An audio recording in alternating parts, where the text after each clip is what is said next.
दया दुआ का स्थान है। इसलिए प्रेमी भाई बहनों, महाराज जी का दर्शन करने के बाद गुरु महाराज की चरण पादुका को प्रणाम करना न भूलिए। मंदिर का 2-4-10 दाना प्रसाद आपको जो भी मिले सहेज करके घर ले जाइएगा। घर ले जाकर के उसमें इलायची दाना, बतासा, चीनी या मिश्री मिला करके ज्यादा कर लीजिए, बढ़ा लीजिए। जब कोई संकट का समय आवे और उस मुसीबत की घड़ी में कोई आपकी मदद न करे तो जय गुरुदेव भगवान का नाम बोलकर उस प्रसाद का प्रयोग करिएगा। आपको आशा, तीव्र सफलता, चमत्कारिक फायदा मिलेगा। गुरु की कृपा से आपकी तकलीफों में कभी हो जाएगी या मुसीबतें एकदम चली जाएगी। तो भाई बहनों, गुरु महाराज की चरण पादुका को प्रणाम वंदन करके आशीर्वाद लीजिए। देखो भाई बहनों, आज जितने लोग सत्संग में सम्मिलित हुए, पूज्य महाराज जी की वचनवाणियों को सुना, अपना खान पान, अपना जीवन, दिनचर्या, चिंतन और स्वभाव को बदलने का फैसला किया। भगवान के भजन का पक्का इरादा बनाया। आप सभी लोगों का हृदय से आभार व्यक्त करते हैं और प्रार्थना करते हैं कि आप अपना नाम, पता, मोबाइल नंबर, संपर्क सूत्र कार्यालय के कार्यकर्ताओं को लिखा दीजिएगा। हमारी संगत के लोग आपसे संपर्क करेंगे, सुमिरन ध्यान भजन करना सिखाएंगे, गुरु महाराज के समसामयिक संदेशों की जानकारी देंगे, प्रेरित करके धर्म प्रचार कराएंगे। आपके खाते में पुण्य जमा होगा, उसी पुण्य से जीवात्मा अधोगति में जाने से बचा ली जाएगी। इसलिए आप अपना नाम, पता, मोबाइल नंबर, संपर्क सूत्र कार्यालय के कार्यकर्ताओं को जरूर लिखा दीजिएगा।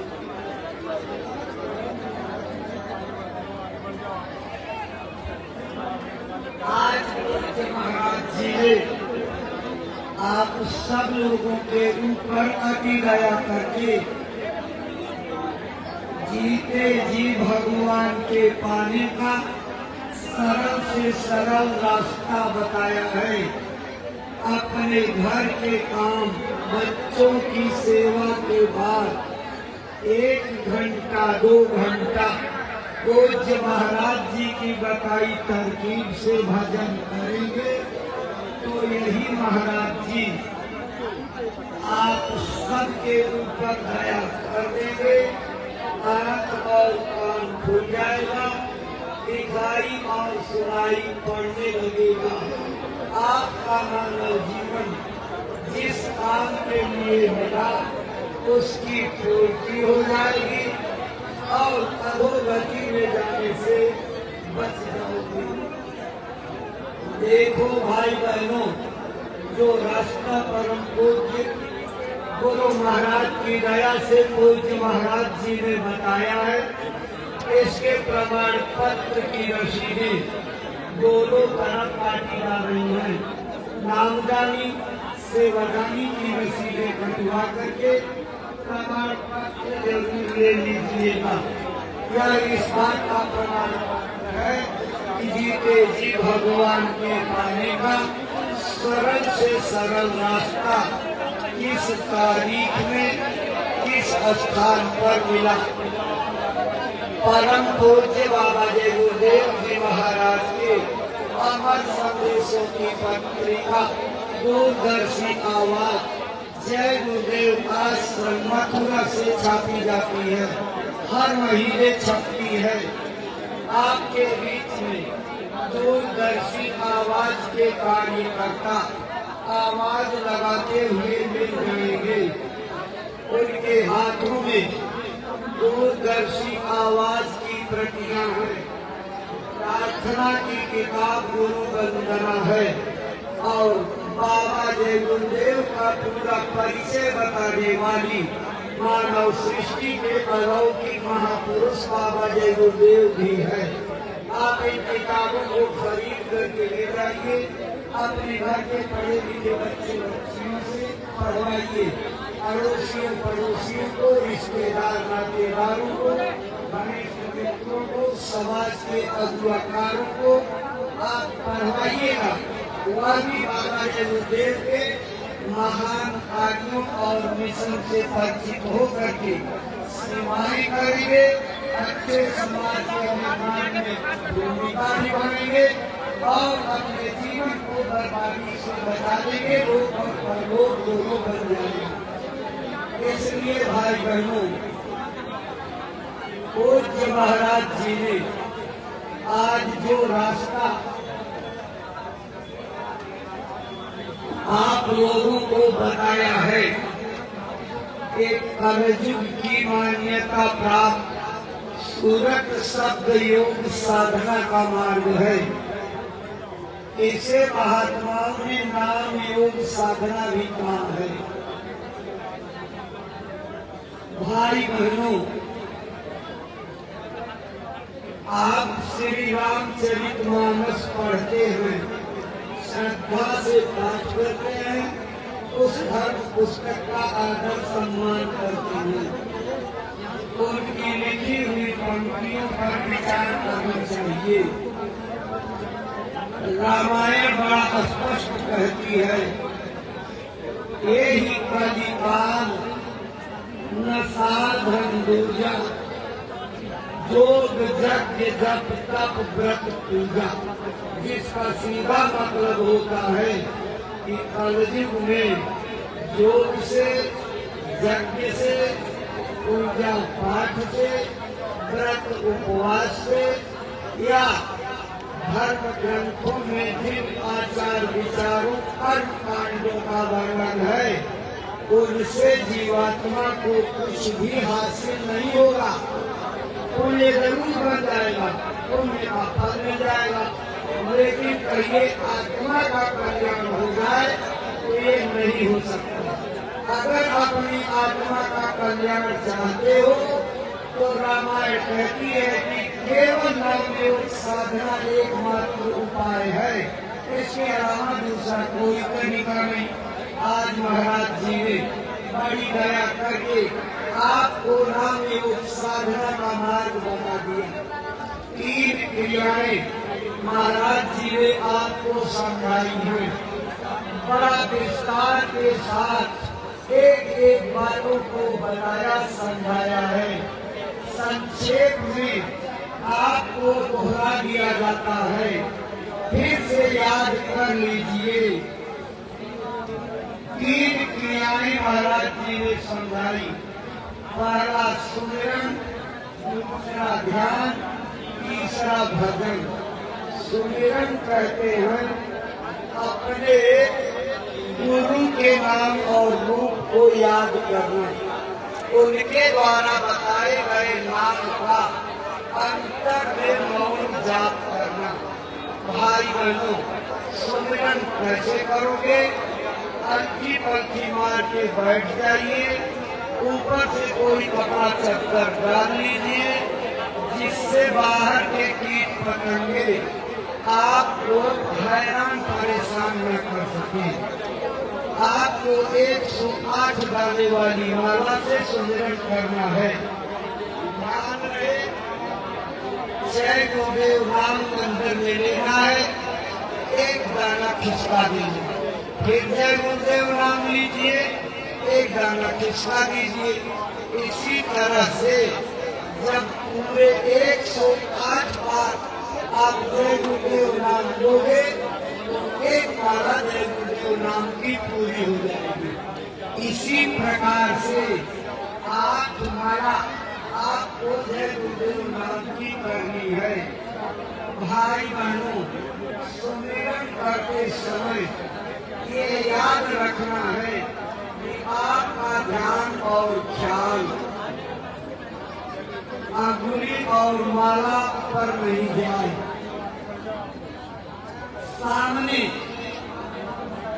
अपनी दृष्टि को एक जगह केंद्रित करके अपने नाम दान देने वाले गुरु महाराज की मुद्रा का ध्यान करना है।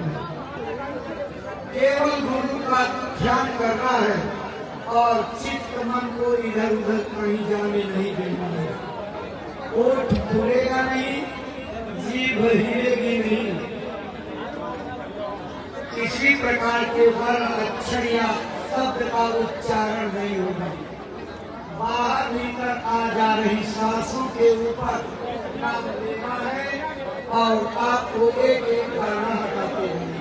तो इसी प्रकार से जैसे महाराज जी ने बताया इसका क्रम बन जाएगा।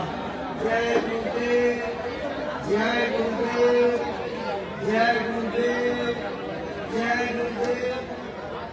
108 दाने वाली माला से 8 मालाएं जय गुरुदेव नाम की आपको जपनी है और ध्यान अपने मुद्रा का करना है। 24 घंटे में एक बार बहुत जरूरी है। आपका सुमिरन करते समय माला के क्या धर्म किया जाए, अचानक किसी कारणवश बीच में छोड़ करके उठना पड़े, सुमिरन करने तो दोबारा करने की कोई मनाही नहीं, कोई रोक। आप जितनी बार सुमिरन का अभ्यास करोगे उतना ज्यादा सुमिरन पकता जाएगा।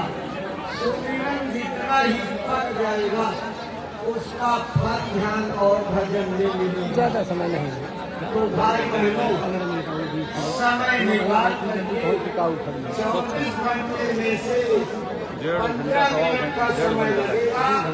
आपको सुमिरन रोज रोज बगैर नागा के करना है।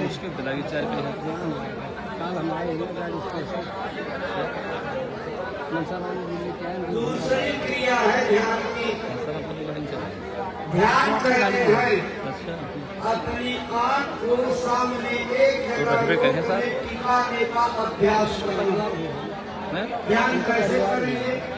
हल्की पल्की मार के बैठिए, कपड़ा डाल लीजिए, आंखों को बंद कर लीजिए। जैसे आपकी आंखें बंद होगी सामने बिल्कुल अंधेरा छा जाएगा। उसी अंधेरे में सामने दूर ऊपर की तरफ केंद्रित करके अपने दोनों पुतली को जमाने रोकने की कोशिश करनी। दृष्टि आपकी इतनी जल्दी रुकेगी नहीं, लेकिन महाराज जी ने सुनाया कि जब रोज रोज अभ्यास करते जाओगे और बिना नागा के ध्यान की साधना करोगे तो एक दिन गुरु की कृपा हो जाएगी। आपकी आंख 1 सेकंड के लिए भी रुकी तो उसी दृष्टि को गंवाए हुए सुई की बारी को स्थान पर तेज का उजाला प्रकट होगा। ऐसा प्रकाश जिंदगी में आपने कभी देखा नहीं। बिजली की चमक तेज है, तमाम नाभिकीय अस्त्र शस्त्रों के विस्फोट की प्रकाश की रोशनी उसके सामने कुछ नहीं। इतनी तीव्र रोशनी के प्रकट होते आपकी आंख बर्दाश्त नहीं कर पाएगी, चकाचौंध हो जाएगी, हिल जाएगी, आई हुई रोशनी गायब हो जाएगी। आपको बड़ा पश्चाताप होगा। कितनी शीतलता देने वाली, ठंडक प्रदान करने वाली, अमृत का स्वाद चखाने वाली रोशनी आई और चली गई। आप हिम्मत मत हारिए, अपनी साधना से उगना और थकना नहीं। जैसे चींटी संकल्प लेकर के दीवार पर चढ़कर छत पर पहुंचना चाहती है, 100 बार, 200 बार, 400 बार गिरती है, लेकिन हर गिरने के बाद अपने इरादे को नहीं बदलती है, संकल्प पक्का रखती, नई मजबूती और जोश के साथ चढ़ना शुरू करती और निरंतर रात दिन की लगन और मेहनत उसको एक दिन छत पर पहुंचा करके कामयाबी दिलाती है। ऐसे ही भाई बहनों, जब आप अपने गुरु को याद करके उनकी दया कृपा का भरोसा करके ध्यान की साधना करोगे तो एक दिन गुरु महाराज की कृपा आपके ऊपर होगी, गुरु की दया देखने को मिलेगी। आंख भी रुक जाएगी, प्रकाश भी रुक जाएगा। आंख और प्रकाश के रुकते देर नहीं हुई, एक बहुत बड़ा चमत्कार आपको देखने को मिलेगा। वो क्या? जैसे बढ़ई बर्मा की मदद से लकड़ी में छेद कर देता है, ऐसे ही आपकी टिकी हुई आंख चक्कर मारते हुए अंदर के चिदाकाश में छेद कर देगी। आसमान फट जाएगा, दरवाजा खुल जाएगा। अरे भाई बहनों, उस दरवाजे के खुलते ही सबसे पहले नामदान देने वाले गुरु की नामदान के समय की मुद्रा के दर्शन होते हैं। इतना प्रकाश का खजाना है कि आदमी देख करके उछल पड़ता, किसी से मस्ती छा जाती है, वो आनंद मिलता है। इस संसार के कृत्रिम नशों में कोई आनंद नहीं है। नाम का नशा ऐसा नशा है, जब एक बार चढ़ जाता है तो उतरता नहीं है। भाई बहनों, आपकी जीवात्मा जाग करके प्रकाश के खजाने को लेकर के अंदर में पहुंचेगी और दिव्य लोगों का दर्शन करेगी। तीसरी क्रिया महाराज जी ने बताई भगवान के भजन की। भजन क्या है? अपने शरीर रूपी मंदिर में ऊपर से उतरने वाली वेदवाणियों, आकाशवाणियों, कलमा आयतों को जीवात्मा के कुदरती कान से सुनने का नाम भजन है। भजन कैसे करोगे? अलसी पर की बारी में बैठिए, एक कोई ऊंची बड़ी तकिया दोनों घुटनों के ऊपर रख लीजिए, उसी तकिया के ऊपर अपनी दोनों की उंगलियों को टिका करके कानों को बंद कर लीजिए। मान लीजिए तकिया नहीं मिलती तो आप अपने दोनों पैरों को आगे की तरफ बढ़ा दीजिए और ये घुटने ऊंचे हो जाएंगे। इन्हीं घुटनों पर अपनी दोनों उंगलियों को रख करके हाथ की तर्जनी उंगली से पानी को बंद कर दीजिए। कान इसलिए बंद कराए जाते ताकि बाहर की आवाज, बाहर की शोरगुल, अंदर की आवाजों को सुनने में किसी प्रकार की बाधा न डाले।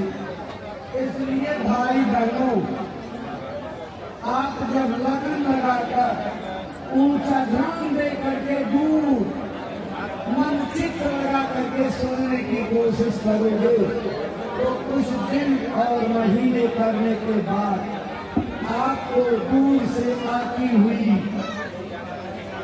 मधुर मधुर बारीक आवाजें सुनाई पड़ेगी।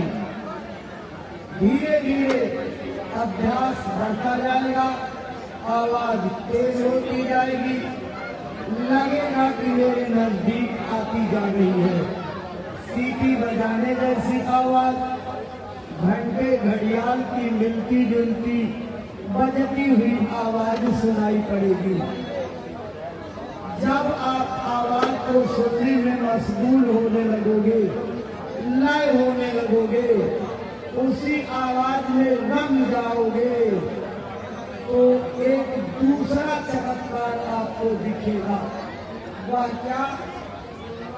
जैसे जंग रहित लोहे को चुंबक खींच करके अपने में चिपका लेगा, ऐसे ही आकाशवाणियां, वेदवाणियां आपकी जीवात्मा को अपने अट्रैक्शन से, आकर्षण शक्ति से इतना बड़ा मैग्नेटिक पावर है कि दूर से खींच करके अपने में चिपका लेगी और आपकी जीवात्मा को लेकर के आसमानों में उड़ेगी। महाराज जी ने सुनाया, जैसे चिड़िया अपने घोंसले से उड़ जाती और दूर देश तक दाने की तलाश करती, शाम होने पर वापस अपने घोंसले में आ जाती। इसी तरह से भाई बहनों, आपकी जीवात्मा चिड़ियों के बारे इस शरीर से निकल करके दैनिक लोगों का दर्शन करेगी, घूमेगी, सफर करेगी, लीलाएं देखेगी, वहाँ का आनंद लूटेगी और उसके बाद फिर इसी शरीर में लौट आएगी। भाई बहनों, भजन करने पर ये गति होती है।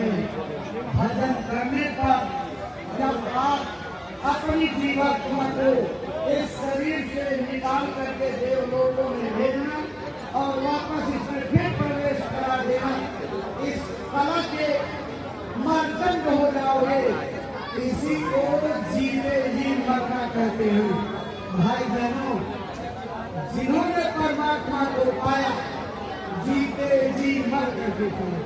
आज महाराज जी ने इसी विधि को अपनाने और जीते जी मर करके अपने जीवात्मा से परमात्मा को दर्शन करने की विद्या का राज बताया है। आपको दवा दे दी है, खाओगे तो बीमारी जाएगी। दवा को ले जा करके अलमारी पाप में रख दोगे, खूंटी पर टांग दोगे, बताया गया परहेज भी नहीं करोगे, तो आपकी बीमारी जाने का नाम नहीं लेगी।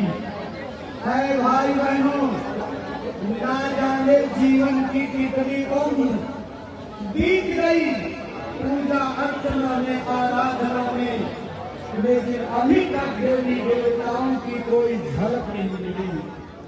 महाराज जी की बताई तरकीब से अगर आप करने लगे और जिस तरीके से महाराज जी ने बताया उसी तरह से लगन, विश्वास, श्रद्धा के साथ अगर आपने साधना कर लिया तो इतनी बड़ी कामयाबी आपको मिलेगी। राम आपके सामने होंगे, कृष्ण आपके सामने होंगे, शंकर बजरंग बली दिखाई पड़ेंगे, देवी दुर्गा सरस्वती लक्ष्मी पार्वती से बात होने लगेगी। ये खजाना आज महाराज जी लुटा करके जा रहे हैं। ऐ भाई बहनों, आपको भेद बता दिया है, करने का तरीका बता दिया है। अब आपके ऊपर है कि अपने काम को जल्दी जल्दी निपटा करके, कितना समय दे करके अपने शरीर रूपी खजाने के बंद ताले की चाबी खोल लेते हो। चाबी तो महाराज जी ने दे दी, अगर ताला खोलने में कामयाब हो जाओगे तो माला माल हो जाओगे, हर प्रकार की कंगाली दूर हो जाएगी। भगवान का भजन हर प्रकार की समस्याओं, बीमारियों और तकलीफों का एकमात्र निदान है। रामायण भी इसी बात की गवाही देती है। निज अनुभव मैं कहूं खगेसा, बिनु हरि भजन न जाय कलेसा। ऐ भाई बहनों, बिना भगवान के भजन के कष्ट और क्लेश जाने वाले नहीं।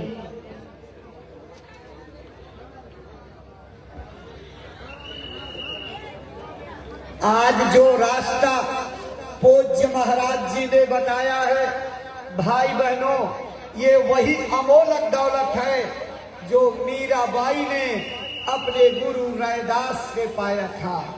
आपको याद होगा वो मेड़ता राजपूताने के खानदान की जन्मी थी, चित्तौड़गढ़ राजघराने में ब्याही थी, लेकिन उनको अपनी जीवात्मा के कल्याण की दौलत ये रास्ता किससे मिला? काशी में रहने वाले संत रविदास जी महाराज से। और भाई बहनों, ये तो आप जानते हो, मीरा बचपन से गिरधर नागर की पुजारी थी, यानी कृष्ण की पूजा करती थी और नाचते गाते उनका 3/4 जीवन बीत गया। मेरे तो गिरधर गोपाल दूसरों न कोई, लेकिन भाई बहनों भगवान की तरफ एक कदम नहीं चल पाई। भगवान की तरफ उनकी यात्रा कब शुरू हुई? जब गुरु रैदास मिले, नाम दान मिला, भजन किया, भगवान को पाया, तब उनकी इच्छा पूरी हुई, तकलीफ दूर हुई। उन्होंने लिखा है, पायो जी मैंने नाम रतन धन पायो, वस्तु अमोलक दी मेरे सतगुरु, कृपा करी अपनायो, पायो जी मैंने नाम रतन धन पायो। ऐ भाई बहनों, गुरु रविदास से रास्ता पाया था, अपनी किताब में लिख दिया है, रैदास संत मिले मोहि सतगुरु, दीनी सूरत सहदानी, मैं मिली जाए पाए पी प्यारा, तब मेरी पीर बुझानी। दूसरी जगह लिखा है, ना मैं पीहर ना मैं ससुरे, नहीं पिया जी पास, पीराड़े गोविंद मिले, जब गुरु मिलिया रैदास। संसार सागर को पार करना है तो गुरु की सबको जरूरत पड़ेगी।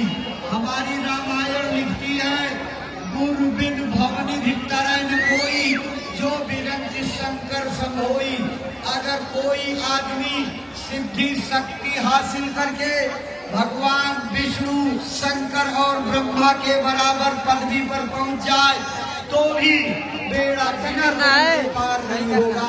इसलिए भाई बहनों, गुरु का दर्जा इस संसार में सर्वोपरि दर्जा बताया गया है। भगवान और गुरु सामने खड़े हों तो कबीर साहब कहते हैं, किसको प्रणाम करना पहले उचित है? उन्होंने कहा कि गोविंद को मिलाने वाले गुरु हैं, इसलिए उन गुरु की बलिहारी है, गोविंद से मिलने का रास्ता बताते हैं। इसलिए भाई बहनों, वो परमात्मा गुरु के रूप में उसके खंभे के तौर पर इस दुनिया में आता है।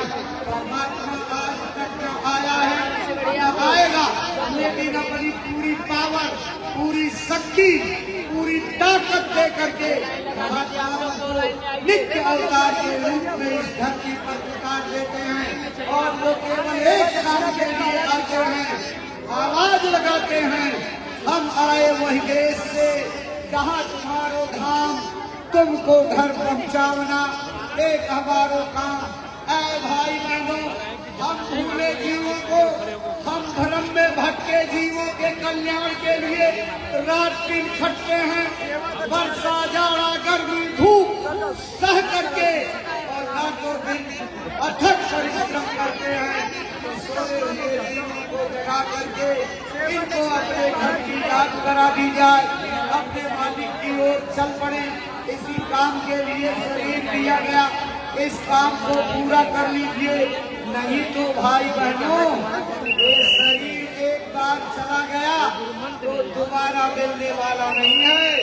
ना जाने कितने कल, कितने युग जमाने शताब्दियां बीतेगी, कितने मनवंतर बीत जाएंगे, दोबारा मनुष्य शरीर नहीं मिलेगा। देव दुर्लभ मानव तन को पा करके भाई बहनों, इसको खेल तमाशे में मत गुजार देना, मनोरंजन में अपनी सांसों को खर्च मत कर देना। ये खेल तमाशे आसमान दुनिया के चलचित्र की तरह से हैं, इनमें कोई आनंद नहीं, ये बनावटी आनंद है। असली आनंद तो आपके शरीर रूपी मंदिर में छिपा है। अपने मंदिर में छिपे हुए आनंद को अंदर में जा करके खोजो। जिस तरीके से महाराज जी ने कहा अपने अंदर में जाकर के तलाशो, परमात्मा कहीं दूर नहीं मिलेगा। वो को कहा ढूंढे रे बंदे, मैं तो तेरे पास में, ना मंदिर में ना मस्जिद में, मैं तो हूँ विश्वास में।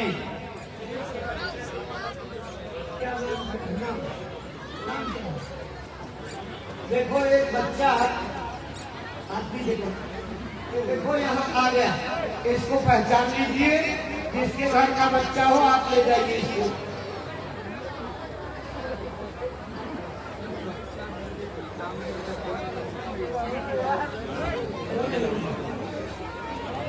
देख लीजिए ये बच्चा मंच पर आ गया है।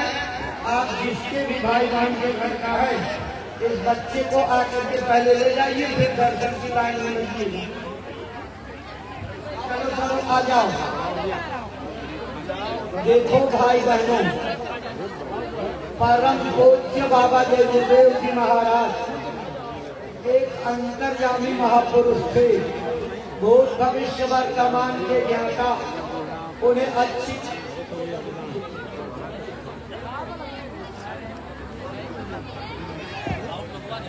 अच्छी तरह मालूम था आगे हमारे संगत की क्या परिस्थितियां होंगी।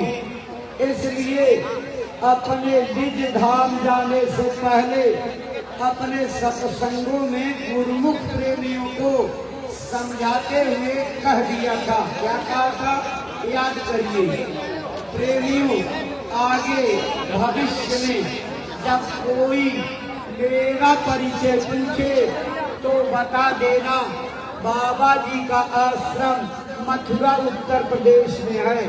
भाई बहनों, मथुरा के अलावा किसी दूसरी जगह से परिचय देने को नहीं कहा था।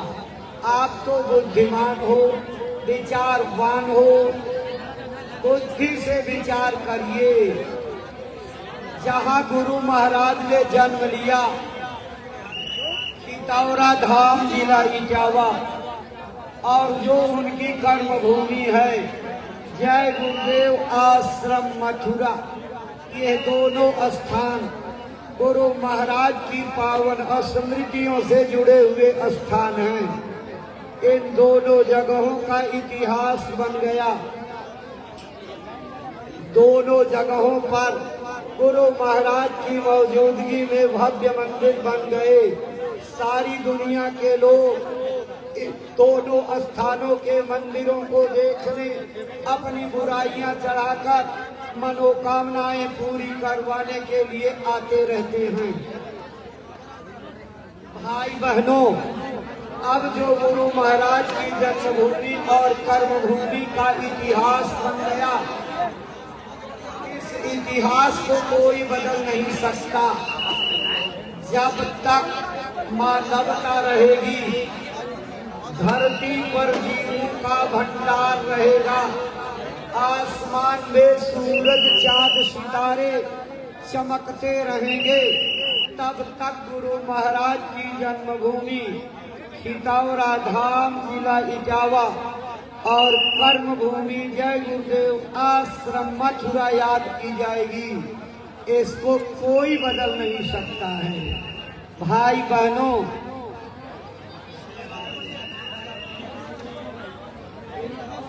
जो है देखो, ये ऊपर जो है हल्के भूरे रंग का ये शर्ट पहने, जींस की पैंट, और देखो ये मंच पर है, पहचान लीजिए। जिस भाई बहन के घर की हो इसको ले जाइए। आराम आराम से आइए, आराम आराम से। देखो भाई बहनों, गुरु महाराज ने कहा, मैं आज जो अपने गुरु महाराज की दया का दौलत हूँ।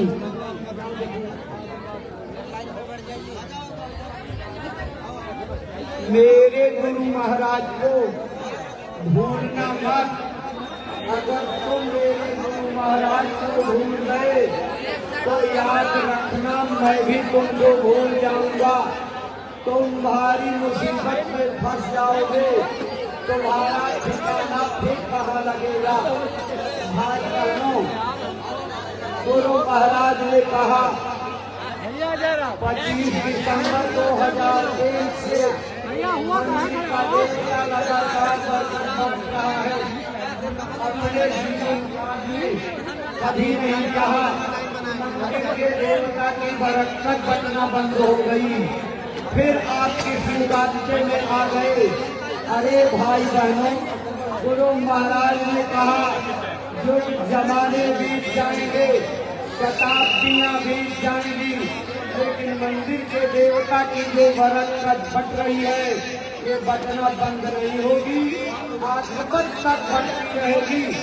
कई पीढ़ियों तक लोग इसका लाभ उठाते रहेंगे। ऐ भाई बहनों, गुरु महाराज ने कहा मंदिर के बुढ़ेर से यदि पंछी भी उड़ गया तो उसकी 84 खत्म हो करके उसको मानव शरीर मिल जाएगी। विचार करिए, अगर मंदिर के मुड़ेर से उड़ने वाली चिड़िया की 84 खत्म होने की दया हो सकती है, तो आप अपने 3.5 हाथ के इस मानव शरीर को लेकर के जाओगे, दया कृपा मांगोगे, भूल चूक की माफी मांगोगे, तो कितनी बड़ी दया होगी, इसका वर्णन नहीं किया जा सकता।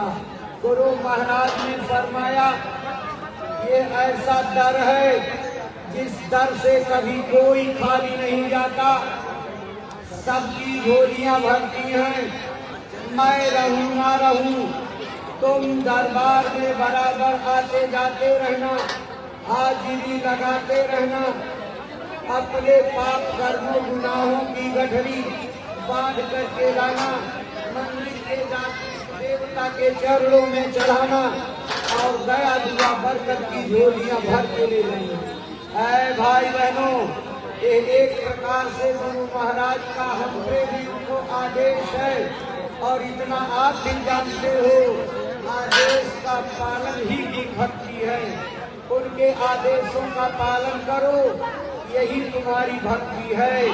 इसलिए गुरु महाराज ने जहाँ मथुरा आश्रम पर अपने गुरु की यादगार में जय गुरुदेव नाम योग साधना मंदिर बनवाया है, उसी मंदिर के प्रांगण में जय गुरुदेव आश्रम मथुरा में 17 मई से 21 मई तक गुरु महाराज का 13वां पावन वार्षिक भंडारा महापर्व मनाया जाएगा।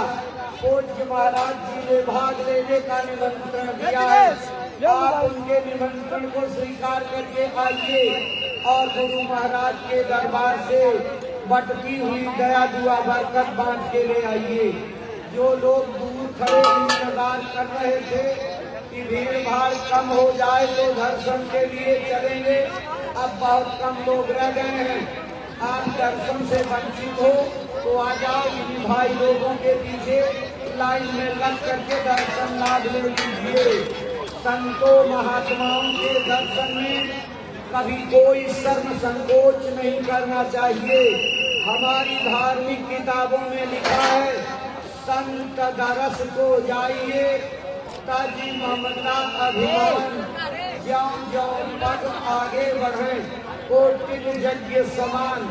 अर्थात ममता और अभिमान को त्याग कर यदि संतों महात्माओं के दर्शन के लिए चला जाए तो एक एक कदम पर करोड़ों करोड़ यज्ञों का फल मिलता है। जब इतना बड़ा फायदा आपकी धर्म पुस्तकों में लिखा है, अपने धर्म पुस्तकों का और उनकी मंदिरों का सम्मान करते हुए आइए और पूज्य महाराज जी का दर्शन लाभ प्राप्त कर लीजिए।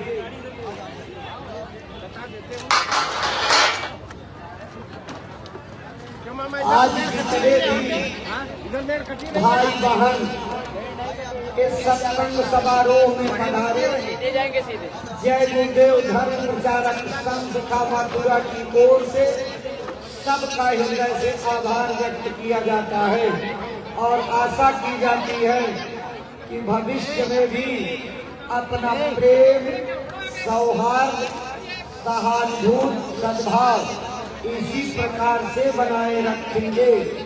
हमारे सम्मानित अधिकारियों और सम्मानित कर्मचारियों ने अपनी पूरी टीम के साथ इस सत्संग समारोह को निर्विघ्न संपन्न करने में अपनी प्रशासनिक मदद की। आपके इस अमूल्य योगदान के हम आभारी हैं। गुरु महाराज से प्रार्थना करते हैं आपका लोक परलोक जीवन सुखी हो, परमार्थ की दिशा में भी और आशा करते हैं कि भविष्य में भी हमारी संस्था के अच्छे समाज के निर्माण अभियानों में आप सम्मानित अधिकारियों और कर्मचारियों की प्रशासनिक, मानसिक, वैचारिक, व्यवहारिक हर प्रकार की मदद हमारी संस्था के जुड़े हुए प्रेमियों को मिलती रहेगी। चलो चलो भाई बहनों, जो बाकी रह गए आ जाओ। महाराज जी का दर्शन करने के बाद दाहिनी तरफ गुरु महाराज की चरण पादुका को प्रणाम करना, मंदिर का प्रसाद लेना। सत्संग का प्रसाद आगे वितरित किया जा रहा है। सत्संग का प्रसाद लेकर के तब अपने घर की ओर जाइएगा और गुरु महाराज के भंडारे की तारीख एक बार फिर याद कर लीजिए। 17 मई से 21 मई तक महा संगम लगने जा रहा है। इस महापर्व पर आप गुरु महाराज की दया दुआ बरकत लेने के लिए पधारिए। महाराज जी ने हृदय से करते करके आपको बुलाया है। तैयारी करिए, नए लोगों को बुलाइए तो आज करके आइए। आज जो लोग सत्संग में देख रहे आज इस काफिले का चुनाव गोवर्धन देवी मंदिर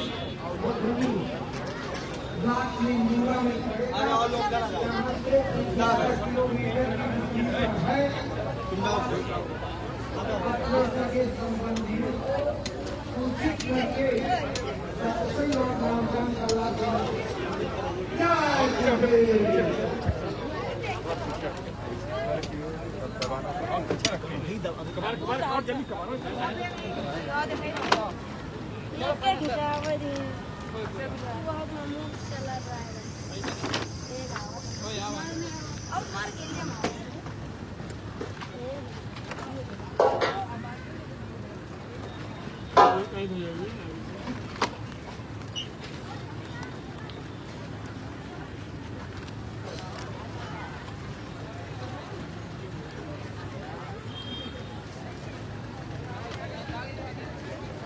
इस तरफ खड़े हो जाए इधर।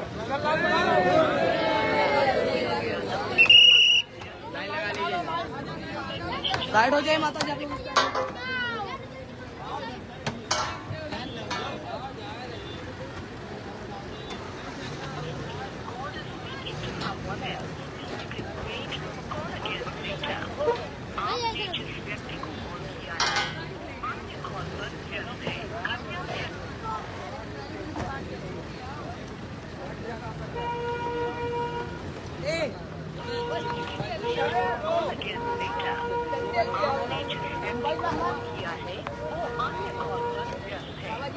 प्रतीक्षा करें या कुछ समय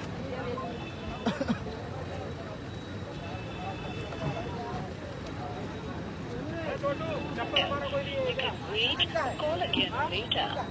आपने जिस व्यक्ति को कॉल किया है वो अन्य कॉल पर व्यस्त है। कृपया प्रतीक्षा करें या कुछ समय पश्चात प्रयास करें।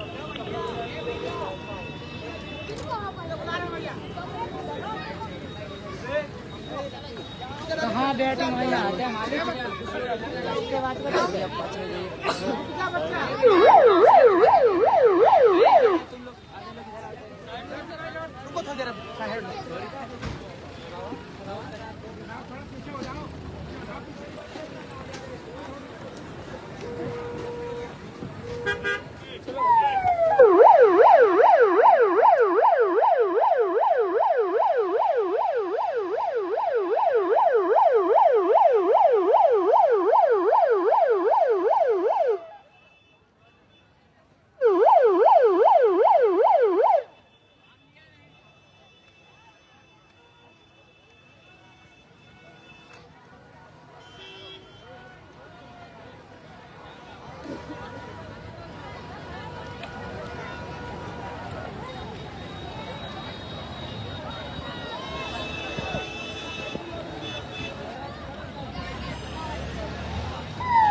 जल्दी